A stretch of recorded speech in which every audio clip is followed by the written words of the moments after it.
السلام علیکم ورحمۃ اللہ وبرکاتہ۔ الحمد للہ وکفا والصلاة والسلام علی عبادہ الذین اصطفیٰ، اما بعد۔ محترم سامعین کرام، پچھلی گفتگو میں ہم نے نظر بد کے بارے میں ذکر کیا تھا۔ نظر بد ایک حقیقت ہے، نظر بد کی علامات، نظر بد کا علاج۔ آج کی گفتگو میں نظر بد کا علاج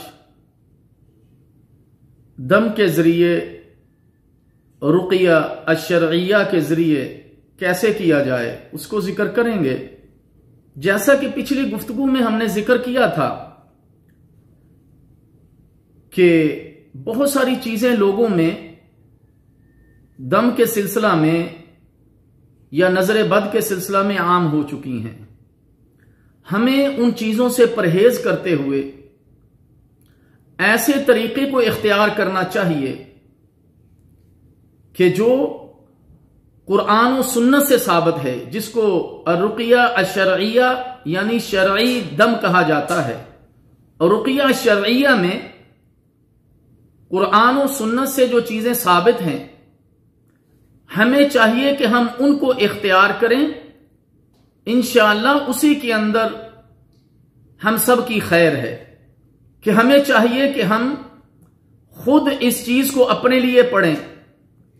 اعوذ بکلمات اللہ التامہ من شر کل شیطان وہام ومن کل عین لامہ۔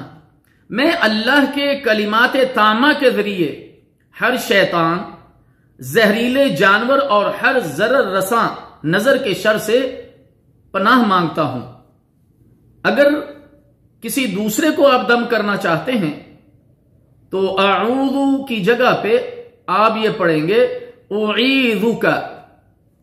جبرائیل علیہ السلام نبی مکرم صلی اللہ علیہ وسلم کو دم کرتے ہوئے یہ کلمات پڑھا کرتے تھے: بسم اللہ ارقیک من کل شیء یؤذیک من شر کل نفس او عین حاسد اللہ یشفیک۔ بسم اللہ ارقیک۔ صحیح مسلم۔ اللہ کے نام کے ساتھ میں آپ کو دم کرتا ہوں ہر اس چیز سے جو آپ کو تکلیف دے، اور ہر انسان کے یا حسد کرنے والے کی آنکھ کے شر سے اللہ آپ کو شفا دے۔ میں اللہ کے نام کے ساتھ آپ کو دم کرتا ہوں۔ بی بی عائشہ صدیقہ رضی اللہ تعالی عنہا نے بیان کیا کہ رسول اللہ صلی اللہ علیہ وسلم نے حکم دیا کہ نظر بد لگ جانے پر معوذتین یعنی قل اعوذ برب الفلق اور قل اعوذ برب الناس سے دم کر لیا جائے۔ صحیح بخاری۔ آپ صلی اللہ علیہ وسلم کا ارشاد مبارک ہے، جو شخص صبح و شام 3 مرتبہ سورہ اخلاص، سورہ فلق اور سورہ ناس پڑھے گا، وہ ہر طرح کے مصائب اور رنج و غم سے محفوظ رہے گا۔ سنن ابی داؤد۔ اسی طرح میرے محترم دوستو، جس طرح ہم رقیہ شرعیہ میں حدیث مبارکہ سے علاج کرتے ہیں، قرآن مجید فرقان حمید کے ذریعے سے بھی علاج کرنا چاہیے۔ سیدنا عبداللہ بن مسعود رضی اللہ تعالی عنہ سے موقوفاً ایک روایت موجود ہے، فرمایا علیکم بالشفاءین العسل والقرآن۔ سنن الکبریٰ للبہقی۔ تم لوگ شفا دینے والی 2 چیزوں کو اپنا لو، ایک قرآن کریم اور دوسری شہد۔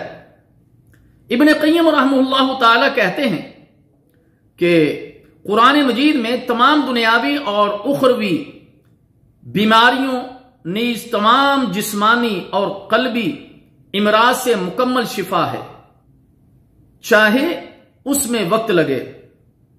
اور اللہ تعالیٰ جل شانہ نے فرمایا وَنُنَزِّلُ مِنَ الْقُرْآنِ مَا هُوَ شِفَاءٌ وَرَحْمَةٌ لِّلْمُؤْمِنِينَ۔ اسی طرح میرے محترم دوستو اسماء حسنہ کے ذریعے بھی اللہ تعالیٰ سے اس مریض کی شفا یابی کے لیے دعا کرنی چاہیے۔ اللہ تعالیٰ دعاؤں کو قبول کرتا ہے اور بندوں کی مصیبت ٹال دیتا ہے۔ اسی طرح میرے محترم دوستو نماز کی پابندی کرنا، صبح و شام کی مسنون دعائیں اور اذکار کا اہتمام کرنا چاہیے۔ اگر انسان صبح اور شام اور سونے وغیرہ کے اذکار میں پابندی کرے تو اس کا انسان کو نظر بد کی حفاظت میں بڑا اثر ملتا ہے، اور یہ انشاءاللہ تعالی اس کے لیے ڈھال کا کام دے گا۔ تو ہمیں چاہیے کہ ہم اس کی ضرور پابندی کریں۔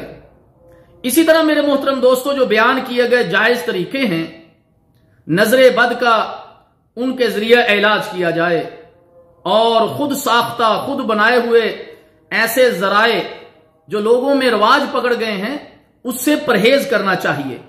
اللہ کے رسول صلی اللہ علیہ وسلم جو ہے وہ کہا کرتے تھے اذهب البأس رب الناس واشف انت الشافی لا شفاء الا شفاؤک شفاء لا یغادر سقما۔ اے لوگوں کے رب دکھ دور کر دے، شفا عنایت فرما، تو ہی شفا دینے والا ہے، تیری شفا کے سوا کہیں کوئی شفا نہیں، ایسی شفا عنایت فرما جو کوئی دکھ باقی نہ رہے۔ سنن ابی داؤد۔ اس لیے میرے محترم دوستو نظر بد کے اثرات کو ختم کرنے کے لیے ہمیں بیہودہ کاموں اور غیر شرعی طریقوں سے بچنا چاہیے، اور اسی سلسلہ میں ہمیں ان پیروں، جال سازوں، تعویذ فروشوں کے جال میں پھنس کر اپنا مال و اسباب اور ذہنی سکون تباہ و برباد نہیں کرنا چاہیے۔ ہمیں یاد رکھنا چاہیے کہ ہمارے گھروں میں قرآن مجید، فرقان حمید جیسی اللہ کی کتاب جس میں شفا ہے وہ موجود ہے۔ اس کے علاوہ احادیث میں دعائیں اور وظائف بھی وارد ہوئے ہیں جنہیں پڑھنے کے لیے کسی کی اجازت کی قطعی ضرورت نہیں ہے۔ جو لوگ یہ کہتے ہیں کہ فلانا وظیفہ پڑھو گے تو تمہیں اجازت چاہیے، جی میں تمہیں اجازت دیتا ہوں یوں کر لو، تو کسی سے اجازت لینے کی ضرورت نہیں ہے۔ ہر مشکل کے حل کے لیے اللہ کے کلام سے، مسنون دعاؤں سے اور وظائف کی طرف جو ہے وہ ہمیں رجوع کرنا چاہیے۔ اسی طرح میرے محترم دوستو نفسیاتی مریض، بعض لوگ حقیقت میں نفسیاتی مریض ہوتے ہیں لیکن وہ اپنے نفسیاتی مریض ہونے کا اعتراف کرنے سے گریز کرتے ہیں، اس لیے وہ نفسیاتی ہسپتالوں میں جانے اور وہاں علاج کرانے میں اپنی بے عزتی محسوس کرتے ہیں۔ اکثر ایسا ہوتا ہے کہ بیماری کچھ اور ہوتی ہے، محض وہم و گمان ہوتا ہے، اور وہم ایسی خوفناک بیماری ہے جو بہت سی بیماریوں کا سبب بن جاتی ہے اور بسا اوقات انسان کو موت تک لے جاتی ہے۔ اس لیے مسنون دعاؤں کے ساتھ ساتھ علاج بھی ضروری ہے۔ صحیح مسلم میں ہے کہ محمد عربی صلی اللہ علیہ وسلم نے ارشاد فرمایا لِكُلِّ دَاءٍ دَوَاءٌ فَإِذَا أُصِيبَ دَوَاءُ الدَّاءِ بَرَأَ بِإِذْنِ اللَّهِ عَزَّ وَجَلَّ۔ ہر بیماری کی دوا ہے، اور جب بیماری کو اس کی اصل دوا میسر آ جائے تو انسان اللہ عز و جل کے حکم سے شفا یاب ہو جاتا ہے۔ صحیح بخاری میں ہے نبی مکرم صلی اللہ علیہ وسلم نے ارشاد فرمایا ما انزل اللہ داء الا انزلہ شفاء۔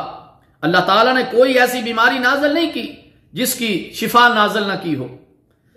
سنن ترمذی کی ایک اور حدیث میں ہے کہ آپ صلی اللہ علیہ وسلم نے علاج معالجے کے متعلق صحابہ رضی اللہ تعالی عنہ اجمعین کے ایک سوال کے جواب میں فرمایا ہاں اے اللہ کے بندو علاج معالجہ کر لیا کرو، اللہ تعالیٰ نے کوئی ایسی بیماری نہیں رکھی جس کی شفا نہ رکھی ہو سوائے ایک بیماری کے۔ صحابہ نے عرض کی یا رسول اللہ صلی اللہ علیہ وسلم وہ کون سی بیماری ہے؟